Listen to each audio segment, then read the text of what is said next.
And good morning again, everyone. Saturday, February 7th, 2026, 710 KNUS Denver's Talk Station, and we got a show for you. 66 will be the high today, 66 on Sunday, and 65 on Monday. I have been going back and finding the giants of Denver radio and bringing them on and having them talk and tell stories. And I was at a Christmas Eve party. This is a true story. And I hear this young man, big, tall young man, he goes, telling somebody else his last name was Keeney.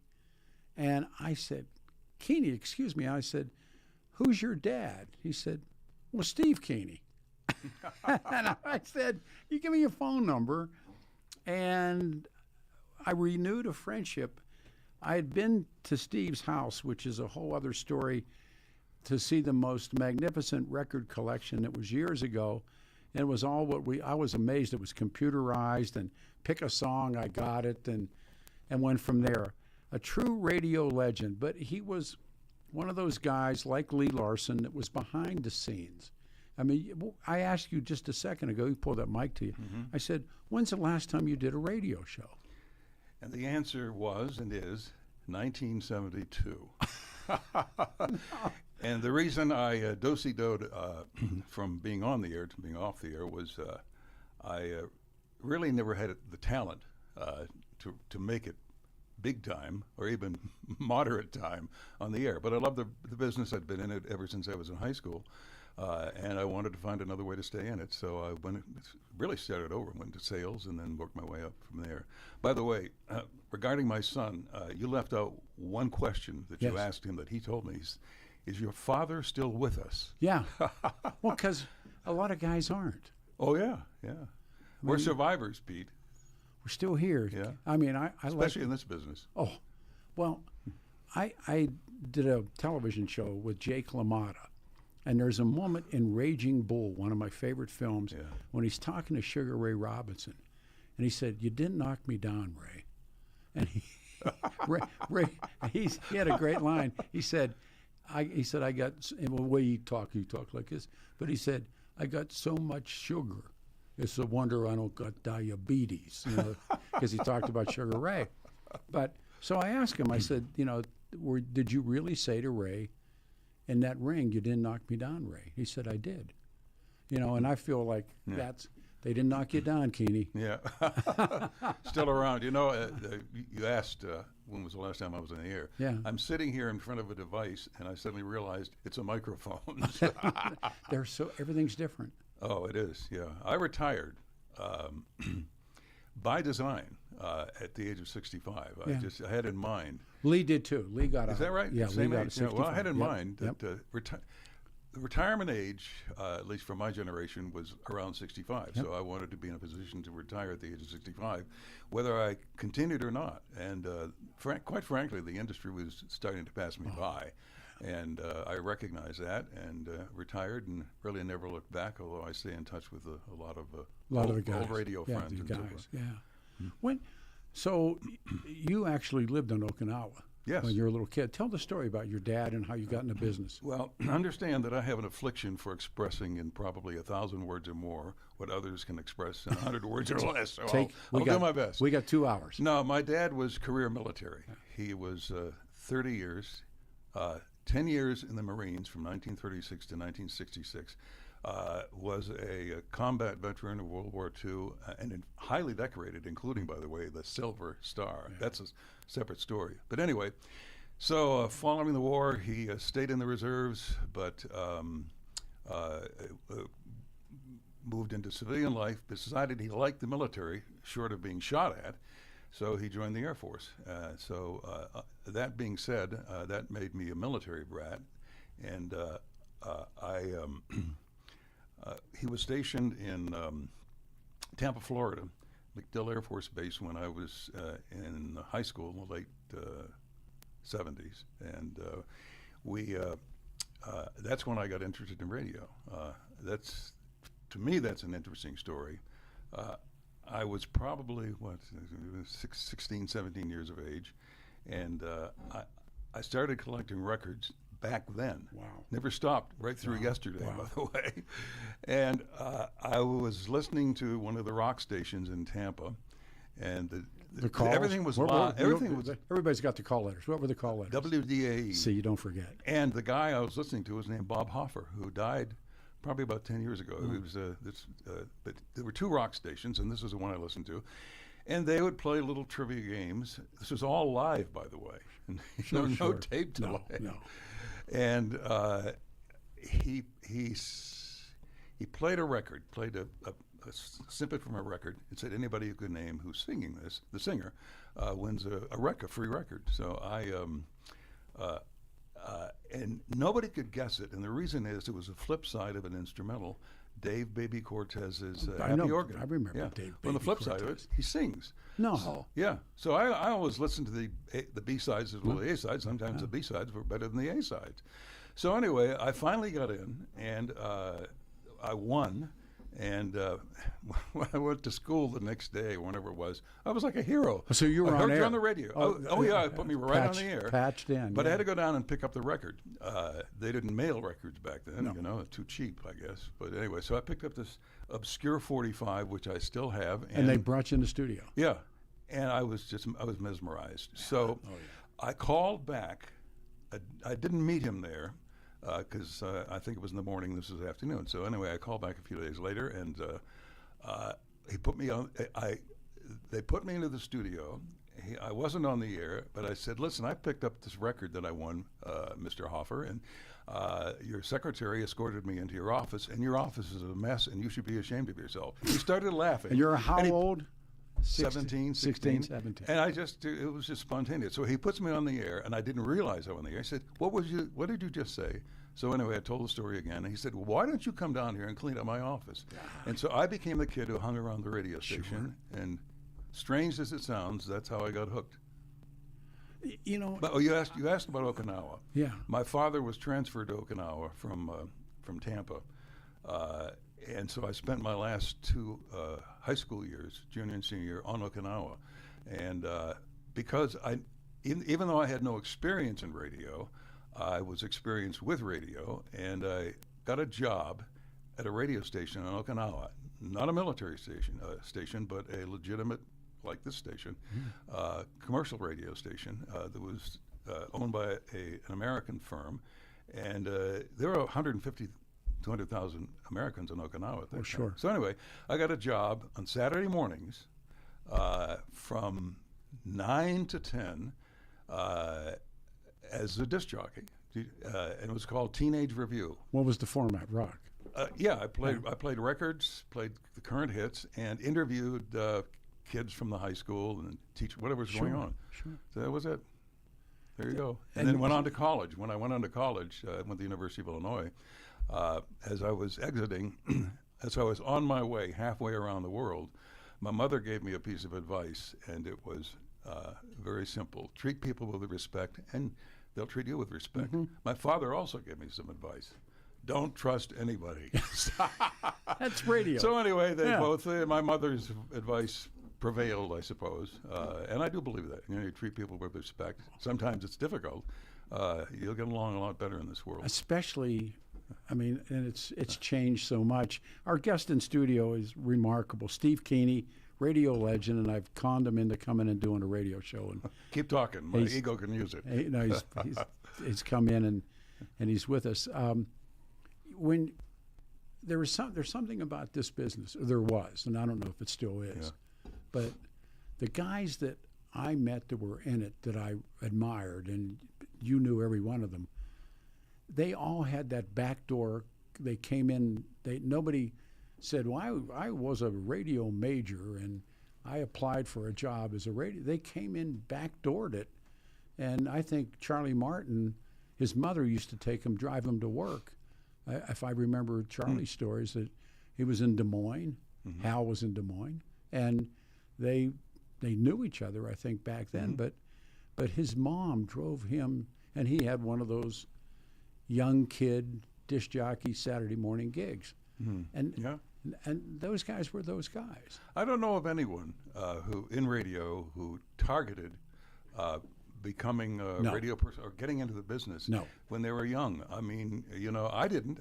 didn't. I had radio was beneath my dignity, even though I had this little job in high school, and I worked my way my last 3 or 4 years at the University of Illinois full time, going to school full time at a commercial radio station in the town. I did not major in communications. No. I majored in psychology None and of math. us did. And the irony is I became program director of this tiny little AM station in Urbana, Illinois, and I was hiring kids from the university who were majoring in journalism or communications, but I didn't. But again, I'm not going to be in this business. It's a means to an end. And then it's at one point in time, The light goes on. following graduation, I was in the military for 4 years. I said, wait a minute, I like this business. Yeah. Why not stick with it? Yeah. Because I like it and see what happens. Yeah. It's How about true. you? I mean, Well, the guy that hired me in radio was Jack Merker. no kidding. You remember Jack? Oh, I worked with him. Yeah, I know you did. No kidding. Yeah, Jack was the program director at Cat Radio, the big cat of the Rockies, 50,000 watt clear channel daytimer. and I was a traffic reporter, and I had been hired by Dan Hopkins, who retired as Bill Owens' press secretary, and a guy I was going to school with said, and I was working in a warehouse, and he said, there's a job at the auto club, AAA Auto Club, being the assistant to the traffic reporter. And I needed money. And I went over, and my hair was too long. Dan told me to get a haircut, and I went to work. And we went through a series of on-air guys. And I eventually, and I think they paid, I think the way I got the job on-air with Dan was the on-air guy was paid like $12 an hour. And the guy that counted cars wrote down which I called myself counting cars, writing down wrecks. I think I got like $3.75. Yeah. And when they got rid of this one guy, and I said, I can do both jobs for like $9 an hour. And Danny thought, you got the job. Pretty good money. Well, back then. I cut them slack on the $12 an hour, and I knocked off my job, and I said I can do both jobs. And Danny hired me. And About when was this? Well, I'm looking at my class ring. Give me a decade or two. Give me a class ring. 74, 75. And you guys were really rolling. And Jack, you remember Don Roberts? Yes. Well, Don Roberts had gotten KLZ. Yeah, well, he'd gotten himself in a jam, but he was working for working at CAT, and some things that happened. They said we need a midday guy on the weekends and one of those things. And I said I just needed money. I was in grad school. My dad had passed away. My daughter was born. All this stuff, and I said I'm your guy. Had you ever been on the air as a personality No, before that? No, I was a traffic reporter. I was Alan Berg's traffic reporter. That was really quite a move. Most of us start out at little radio stations like I did and sort of work our way up. Well, I went down on a Friday and I'd never been in a radio station in my life because we were at the Auto Club on Colorado Boulevard, and we had those phones. Remember the phones with the clickers that they dead phoned, live phone, dead phone, dead live. And Danny and I went down, and Jack said, "Come down," and I went down, and I walked in, and they still had tubes. Remember how big boards were? Oh yes, oh yeah. Look at this. I mean, this is all quite screens. foreign to me and daunting at the same time. And look, 1, 2, 3. There's 5. Here's another one. Yep. 6. I got 6 computer screens. My God. We didn't have a computer screen. Yeah, no. And I walked in and I saw that board, and I thought it was like Captain Kirk.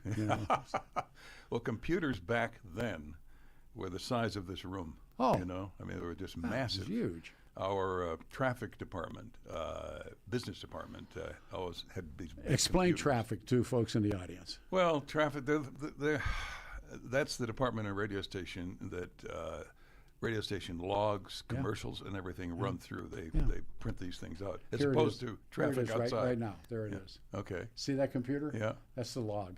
Oh, my. Things have become somewhat condensed. Well, you remember you had to write them down, and Oh, yeah. do all the pull the carts, and Yeah. we don't do that. I mean, No, I still lean in that direction. It's a control thing. I can write things down. Yes, and over on the other side of that glass is Adam Walker, and he's doing all of this, and we used to have to do it. That's right. It's called running your own board. You did everything. Run your own board, and then also you had to get an endorsed license so you could read the meters. And because I was the young guy, the FCC. You got them, and you have to go out in the snow and brush off the meter. And then I realized like after 2 weeks that meter doesn't move, and I'm not going out in that snow anymore. I'm just going to write it down. When I was in college, this little radio station I worked for, it was an AM daytimer, but it didn't have 50,000 watts. It had, I think it was 500. And the transmitter was right on the corner of, literally on the corner of Urbana, Illinois, the southeast corner. And the transmitter and tower were out back. Yeah. And probably 100 yards, length of a football field. Yeah. And I brought a couple of fraternity brothers and our dates to the station one weekend just to sort of show off. Showing off. I've did and that. Sure. We had a few drinks. That does happen in college. And it happens in radio. Yeah. Well, the owner of this little radio station was a wonderful guy. I mean, he could barely make payroll half the time, but he did. He saved everything. And he had these giant containers of old discs, and these are the kind that were like commercials that were recorded on giant discs. But he had 2 or 3 containers of these.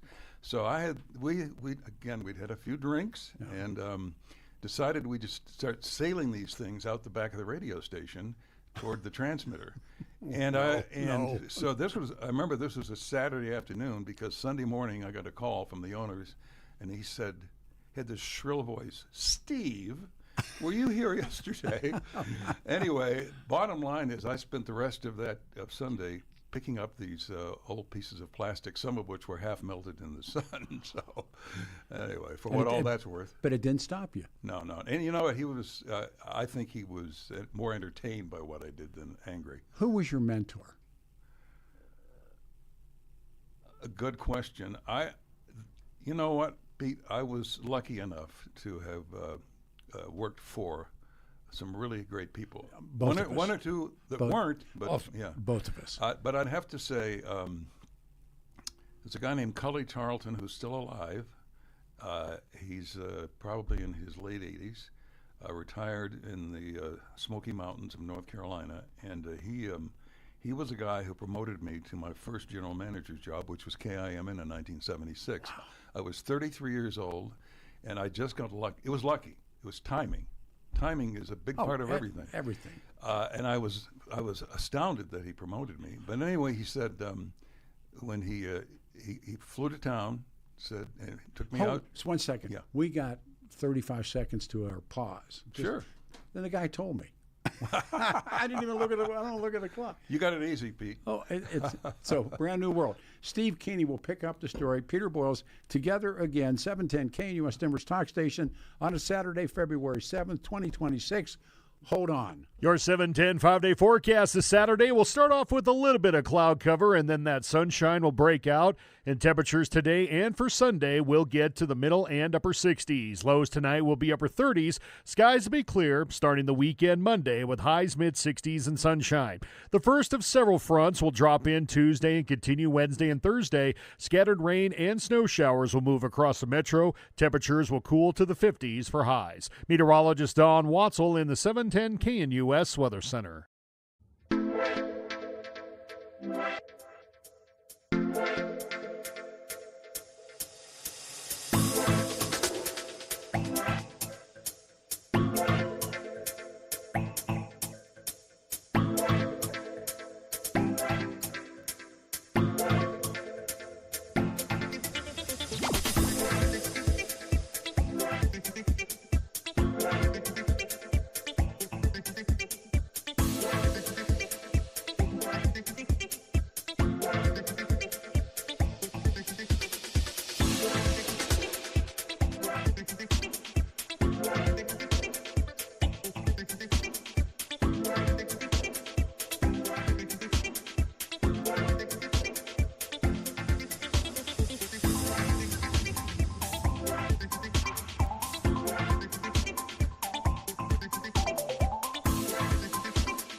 Great picks. Good tunes. A place. 710 KNUS 66 and warm and breezy today. Much the same tomorrow. 710 KNUS with a great guest. I'm Peter Boyles with the radio legend Steve Keeney. Tell you a second about Dan Kaplis and the law firm. And Danny suggests you choose a lawyer who shares your values, because who you choose to represent you in an injury case says a lot about you and to everybody involved. Danny's life, we've talked about how he grew up and how he came to Colorado, believed to be the only attorney in Colorado history to win 5 straight multi-million-dollar jury verdicts in Colorado crash cases. Danny's also believed to have won the largest truck crash verdict in Colorado history, the Kaplis Law Firm. Now he's with the Nuggets and the Avalanche, and Danny is a serious firm for serious cases. Dan Kaplis accepts righteous injury cases on percentage fee basis, so he can represent good people from all walks of life without regard to ability to pay. So if you need help, and he helped my family, I was witness to how good Dan Kaplis as a lawyer is. I always knew him as a great friend, but boy, as a lawyer. Hit dankaplislaw.com. It's CAPLISlaw.com, CAPLISlaw.com. In studio, the one, the only Steve Keeney. We're getting a lot of text messaging. We'll get it on the air. So you were talking about, and everybody has somebody that either sees something in them or feels sorry for them. I was never quite sure. But I told you, Jack Merker was the first guy, and Jack worked for you. Mm-hmm. And he was the first guy to bring me over and show me a radio. To show me a radio show, a station. And Jack had been on the programming side of the radio for years, and in fact, he was program director of KIMN back in the '60s. And he had been Billboard Magazine's program director of the year. I didn't know that. Yeah, that doesn't surprise me. No, you're talking about mentors, and I had mentioned Cully Tarleton, who was. KIMN and what became KYGO were owned by a company called Jefferson Pilot Broadcasting out of North Carolina. Yeah. An absolutely wonderful company, wonderful people, very advanced in their thinking in many respects. But anyway, he was the head of the radio division, and he promoted me to I was sales manager at the time to a general manager of KIMN, and at that time it was KIMN FM. And he said to me, young man, At 33 years of age, by my count, you are the youngest general manager of any major market radio station in the country. Don't screw it up. That's right. I've heard that one. Except they didn't say screw. Yeah, well, Yeah. I think he may have. Yeah. But my first year was a very tough year. I mean, I was really 33 years of age. Think of it. Where was my youngest son is now 46. Where was the station? KIMN was over in Edgewater, wasn't yes, it? Yes.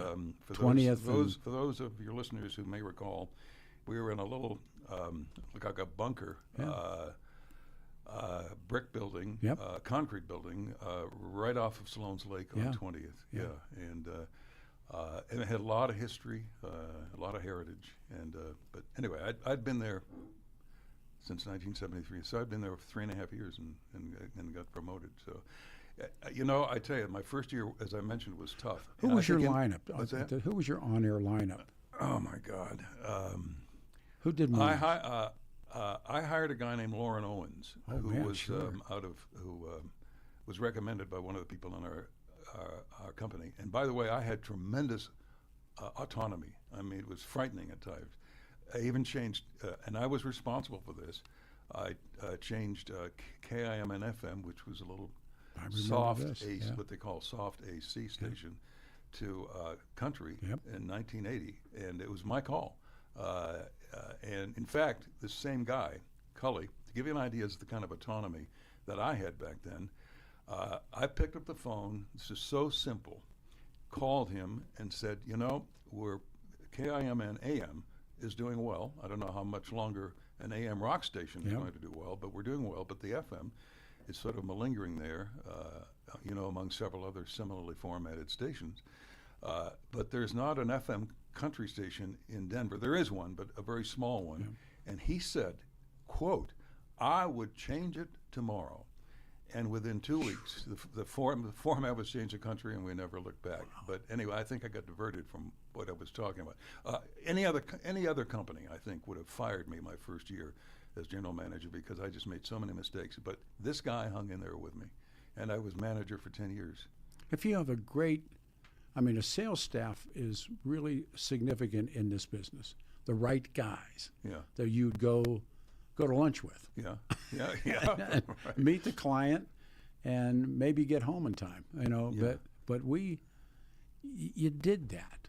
You did sales and the on-air character and the GM, and everybody worked together. That was a benefit. I mean, having sort of grown up on both sides of the business, typically general managers come exclusively out of sales. Absolutely. And many of them never choose, I shouldn't say many of them, some of them never chose to learn anything about the programming side, and some do. This same guy who promoted me told me, he said, look, what you know about the business is fine. What you don't know, learn it. Yeah. And he had grown up that way. He'd been a sales guy from grew up in a little town in North Carolina, and he said, I was just scared to death when I became general manager, but one of the things that I said to myself is I'm going to learn everything I can about every part of this business. Yeah. And I did as best I could, except engineering. Never quite got that. Yeah. No, but engineers, I was at KHOW doing nights when Nelson Doubleday sold it. Oh. And that was one of those great moments in radio, and we were in the Petroleum Club building, and everybody had to come to work, and the engineers come in double knits. They come in their double knit suits. I haven't heard that term before, but I can picture them. It was great. And everybody's in there. Sales guys are in there, and on-air guys, and admin guys. And here comes these guys from New York, and they're taking over. Yeah. 3 guys. And the guy said, first of all, I don't want anybody to worry. Your jobs are secure. Trust me. That was Monday morning. I know where this is going. Friday night or Friday morning, Hal and Charlie were on the air, and I was on 8 to midnight doing talk, and the engineers. Everybody else was gone. Yeah.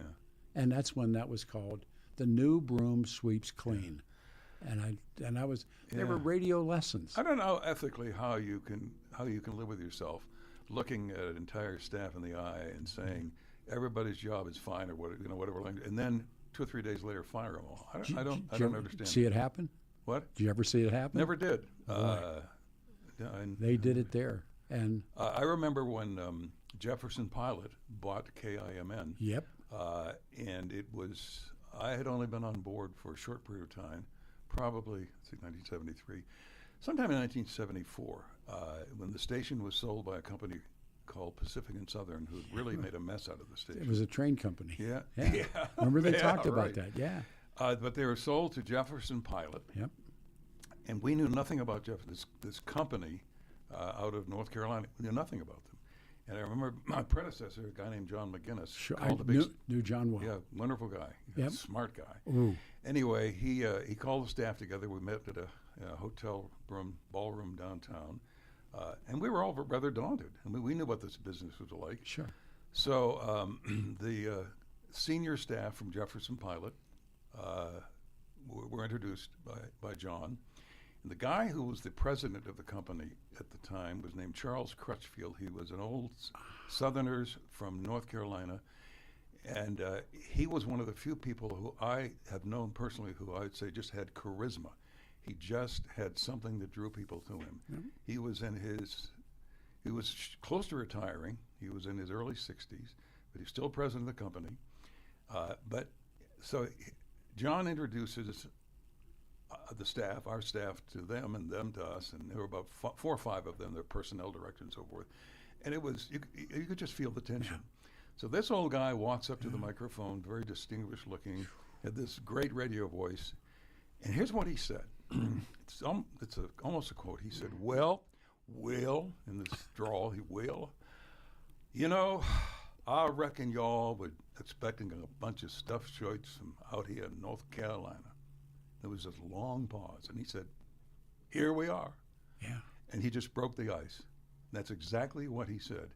And from that point on, the rest of the meeting went rather casually, you know. But that's all he said. Here we are, and then he introduced the rest of it. And that's all he said. Wow. But he just had a way of reading an audience and knowing what to say. When KHOW went talk, and that back then it was Clear Channel, got the radio station, and they got that. That was, as you know, the legacy of KHOW. Boy, geez, still, man. I mean, it was that ran the city for a long time. When Kim wasn't running the city, KHOW did. Yeah, they were the two big kahunas. And you were at both. Yeah. Yes, I was at KIMN and then at KYGO for a total of 13 years, 73 to 86. I really didn't want to leave where I was, but I felt I'd topped out. And quite frankly, KIMN was starting to decline, and I was not. I had no intention of leaving, but there were new owners at KHOW at the time, a new company. Oh yeah. And I was approached by them. I remember it all very well, and I won't go into all the detail. But anyway, long story short, it was a huge offer and a contract. General managers don't get contracts, or at least they didn't back then. A 7-year contract, and I just writhed over it. But finally, I made a decision to leave. And even after I did, I had probably a year's worth of regrets. But it was the right decision at the time for me. So I spent about 7 years at KHOW. And it all worked out very well for me. And then the industry was sort of collapsing in terms of ownership. That was the beginning. Yeah. I agree. Instead of being allowed to own via the FCC 2 radio stations, you could own 8. Well, 4 and then 8. Yeah, That's then exactly 8. right. Yeah. So I don't recall all the details, but basically KHOW was bought in a swap by a company owned by John Lynch, the father of John Lynch Jr., the great football player. Knew him, yeah. And they already owned KBCO and the Little AM, and he had a manager named Dino Ianni Jr. Knew him kid, too. Good kid. Yeah, great kid. And there simply wasn't a place for me. Yeah. And my contract, I had 1 year left of my contract, so that was a firm contract, so I took a year off and wound up in Portland, Oregon. I remember when you left town. Yeah. I was there for 6 years. Yeah. Again, I mean, luck more than anything else has really served me very well. It really has. I mean, I'm not overly modest. I'm telling you that's the truth. You're looking at the luckiest man who ever lived. I guess I'm second luckiest. No, you had to be. Yeah. Or what do you? Our guest is the one and only radio legend Steve Keeney. What happened to the business? I don't know what happened. All businesses change. Having been retired for, 17 years, I don't think I can give you much of an answer to that question. All I can tell you is that, as I mentioned earlier, I felt that it was passing me by. I was in a position to retire and I could, but it's become high tech, very high tech. That's not me. I liked, what got me into radio was local radio, like that little story I told. When I was at KIMN and when I was at KHOW, we had news departments, not one person. We had at KIMN at one time I had 6 or 7 different Don 6 Martin. or 7 news people. Probably the greatest news director of any radio station I in agree. this town was a guy named Don Martin. But we were everywhere. Our news staff, our news people were everywhere. We had cars. We had our radio personalities. You asked me earlier about our radio personalities. I hired a guy named Lord Owens, our morning guy, midday guy. Oh God, Bob. Oh, if he's listening, Bob, forgive me. And afternoons, Chuck Buell. Chuck too. Yep, one of the really most professional guy I ever worked with on the air. What a great force. And then Steve Kelly at night. That's right. These guys and their families, they owned their own homes in town here. Yeah. I was very proud of that. Even the all-night person. And our one thing, among the things that I mandated was, you don't hide behind your microphone. You get out there. We'll give you plenty of opportunities because I had a great marketing department, but our radio stations were involved. Yeah. There seems to be less than that, more or less, and I miss that. It's, as I noted, as you noted, it's a high-tech business. I'm not a high-tech guy, so but it has changed. All businesses change. Steve Kelly owned the city at night. He really did. He did. He was a grand disc jockey. Yeah, he really was. Would you like to hear a story or two about him? I got about 30 seconds from the next break, and then we'll come back. All right. All right, with us, and it's as I hoped. This is a great show. In studio, radio legend Steve Keeney. I'm Peter Boyles. This is 710 KNUS. It's a Saturday, February 7th, 2026. 66, warm and breezy. Feels like spring. Hold on, everybody. Right back.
Now, we were talking off air, what's your favorite music? Well, you just played part of it. Ain't No Woman Like the One I Got. Pow. Yeah. 710 KNUS. I'm Peter Boyles along with Steve Keeney, and I'm Peter Boyles along with Steve Keeney. 66, warm and breezy. Super Bowl tomorrow, 710 KNUS. Snow is flying. The ski resorts are doing much better. And if you're still rocking gear from a decade ago, you're missing out. It's time for an upgrade, and there's one place to go, and it's Larson Ski and Sport. The guys have the newest inventory, and trust me, the service is incredible. They got everything you need, from top-tier performance skis and snowboards to the best jackets and apparel, names like K2 and Rosignol and Nordica. And so if you're a downhill demon or a powder hound or just some old guy like me, blues and greens, Larson's will fit you perfectly. Forget the big box stores, and Larson's staff offers the expertise you need with incredible value. Shop in and ask for John or Jack, who is John's son, who is really is a smart kid about skis and equipment and boards. Tell him I sent you. Peter Boyle sent you. A big wooden building just south of I-70 on Kipling. So you're going westbound on I-70, get off on the Kipling exit, come down the ramp, make a left. There's a tunnel there at the bottom of the ramp, back underneath I-70. Then when you come out of the tunnel, look to the right, and you'll see a big wooden box building. Look to the left, look to your right, look to the west, and there it is, 7 days a week. That's Larson Ski and Sport. Get your gear and make sure you get rentals for your kids and grandkids. Get on a mountain and have a great time. The weather's coming back around. Larson Ski and Sport, south of I-70 on Kipling, 7 days a week, 303-423-0654, 303-423-0654, or online to take a look, Larson, Larson, larsonsport.com. As I was saying, in studio with us, the one, the only, radio legend Steve Keeney. We were talking about the Kim chicken off the air. Yeah. And you were there when that was created. Yeah. Again, a long story that I'll make as Please, short as I'm capable take your of time. doing. One of our people had been vacationing in San Diego. This would have been about 78, right around there. And came back and said, there's a radio station that has a guy who dresses up like a chicken, and he's everywhere. He's a big deal. And I thought, okay, that's nice. And our marketing director, and Danny Davis, who was with us at the time. He the was Double D. Yeah, one of the really legendary personalities in Denver, said, why don't we just check this out? No. And I thought, quite frankly, I don't know about this. We got enough issues. I've got enough problems. I don't need a guy running around this radio station in this town dressed up like a chicken. But anyway, so I sent our marketing director, a woman named Candace Wilson, who's still working outside the business. Yeah. And I said, look, shadow this, sending you out there for a 3-day vacation, shadow this guy, and let me know what you think. And she came back and she said, Steve, who knows if this would work in Denver, but I'm telling you, this guy's a big deal. And he wears the call letters on the front of his outfit. It's better than any kind of advertising, except for maybe radio. And so, again, this long story is short as I'm capable of making it. So we hired a guy. His name was Jim Fulsher. Yeah. He works out west. I think he has a bike shop. Good guy. He was the smart thing we did was he was a gymnast. He wasn't some guy who walked around town in an outfit. He could do flips and so on and so forth. So we hired him as the full-time Kim Chicken. We had a little company downtown, can't think of the name of it, manufacture 2 Kim Chicken outfits at a cost of $2,000. And I'm thinking, man, I'm really getting into this. Ooh. So, but if you make a commitment to do something, do it as best you can. So here was the strategy. Let's get him into the big events, and so that people will know, he'll be recognized. The big events in this case were sporting events.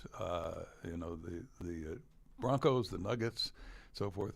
Here's the story, and I tell you, this sounds like you would probably think I made it up. Every word of it is true. I called the management of the then Colorado Rockies, our hockey team that never made it, went on to become the New Jersey Devils. They were here for about 2-3 years, I think, but they, for whatever reasons, they couldn't fill McNichols Arena with more than 5,000 or 6,000 people. But it's 5,000 or 6,000 people. And then I made an appointment with Carl Scheer at the Denver Nuggets. We had a good relationship with him. He's a great guy. He was the general manager of the Denver Nuggets and a great marketing guy. Oh, boy. And we had a kind of a relationship with him. So I made back-to-back appointments at McNichols Arena where they were both officed. The first appointment was with the Colorado Rockies, and the second one was with the Denver Nuggets. And I talked this thing up. I said, we have an idea. You're going to love this idea, and it's going to be potentially profitable for you. And basically, the presentation was, if you will make our chicken available to your games, we will heavily promote that on the air. And KIMN at that time had over 500,000 listeners throughout Colorado as well as in Metro. I mean, we're a big radio station. So I thought we would have no difficulty with the Colorado Rockies, but the Nuggets, who were filling the arena, they were still in, I think, in the ABA at the time, but they were playing. There was a merger about to take place, and they were just killing, the Celtics and so forth. I mean, they were just doing well. So we meet with the manager of the Colorado Rockies. I can't remember his name. I think he was Canadian. And here we are, Peter, me, our operations director, Lauren, the Kim Chicken, Candace, 4 of us. And I'm explaining what the idea is. And also, our Kim Chicken is in full regalia and he's hopping around. And this guy was just looked at us with a poker face and said, well, I just don't think this is something that would be appropriate to our team and to so on and so forth. But here's what I'm prepared to do. If you will ante up $15,000, we'll make him. I'll never forget this. We'll be happy to make him available to one of our preseason games. Oh. And I thought, boy, we've made a mistake. Yeah. So we left. We almost blew off the appointment with the Nuggets, and I thought we can't do that. So we understand these were back-to-back appointments. So we walk into the Nuggets office. Carl Scheer is waiting for us. Larry Brown, I think, was there, Yep. who was the coach. Yep. A couple of their marketing people, and it was Bob King, who was the general manager. I mean, all of the people were there. And, I mean, our confidence level was at a low point, having just been basically thrown out of the office of the Colorado Rockies. So, anyway, so we sit down, go through the presentation and so forth. They're sitting there looking at us. Carl Scheer says, I will never forget his words, I kind of like this idea. He said, he said, off the record, was it Maxie the Miner who was there? Yes. I think there. I forgot about that. Yes. He said, we've already given him notice. And this is my recollection of what took place. We've given him notice. It just isn't working out. And he said, here's what we will do. He never consulted with the people sitting with his staff. He said, here's what we propose. Like your idea, great. Now, understand, this didn't cost us a nickel, didn't cost them a nickel, a reciprocal agreement. He said, how about this? We'll make your chicken available to all of our games. What do you think if he shoots some baskets before and midday? Okay. And he said, and he's just going through this litany of things. If he's available, it would be great if we could have him on the road with us. And then we have the Nuggets Foundation. Perhaps he could appear at the Children's Hospital. He went through this whole litany of things. The gift. And then we have time for the coup de grace. Can we do this? Hold that for the end of the story because I'm being told we're up. I'm not watching time at all. I'm listening. The one, the only, Steve Keeney, Peter Boyles, 710 KNUS. The next hour is coming, and then we will open the phone lines up in the next hour for people to call and ask questions about the time. He's got to pay off, and there's a story about the funeral, and we'll talk a lot more about Steve Kelly. Everybody hang on. Next hour coming up, 710 KNUS. Stay here.